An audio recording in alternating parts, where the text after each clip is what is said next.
Hey everyone, this video will be the first of a few we'll be doing that are a little longer because, well, the topics are pretty big and I want to make sure you have all the correct info.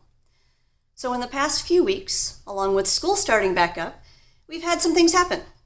One, we got the updated mask and vaccine mandates from Governor Inslee, the Department of Health, and the Office of Superintendent of Public Instruction, or OSPI.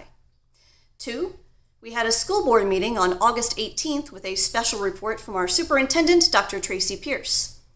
And three, for us candidates for school board, the Washington State School Directors Association, or WSSDA, WASDA, had workshops available to delve further into what the position of school board director entails.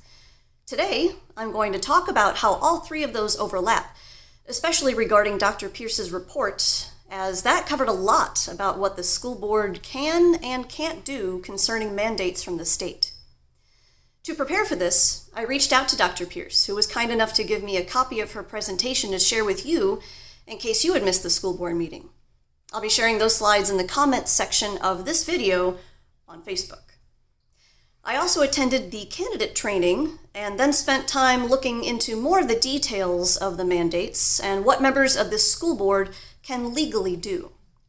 So first off, let me say that I don't like wearing a mask either.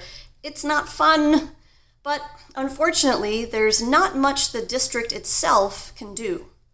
The school board and the superintendent cannot change the law, regardless of what you may have heard.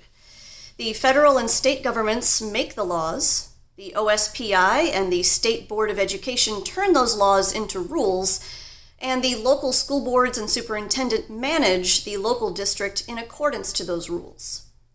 In this case, these rules are in place because we want to be able to open up schools for in-person learning without having to shut them down again. And we want to keep our students, staff, and the community safe. We've seen reports from other parts of the country, like in Mississippi, Indiana, and Georgia, where schools have already been forced into being fully virtual again within a week of reopening, and many students and staff are getting sick.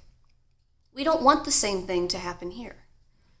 But what happens if we want to take that risk and defy the mandates? We're going to need to shut down the schools anyway. See, while the school board has a lot of authority over various operations of the school district, they are not medical experts and need to follow the rules set forth by the state and local departments of health. And the state superintendent's office will be pulling funding from districts that don't comply. In the case of KSD, that's $170 million. We simply cannot operate if that funding is pulled. Again, I'm not a big fan of masks, but I want our kids in school, and I want them, our staff, and our community healthy when doing so. I want to follow the law, and I understand the risks if our schools, district, and school board directors choose to defy it. Not only would we risk the health of those we love, we would risk the very education of our students as well. And their education is more important than making a political point. Another big part of both Dr. Pierce's special report and the candidate training was about curriculum in our schools and the school board's role in that, which I hope to talk about in another video soon. A big thank you to Dr. Pierce for sharing her slides, and thank you everyone for your continued support. Talk to you again soon.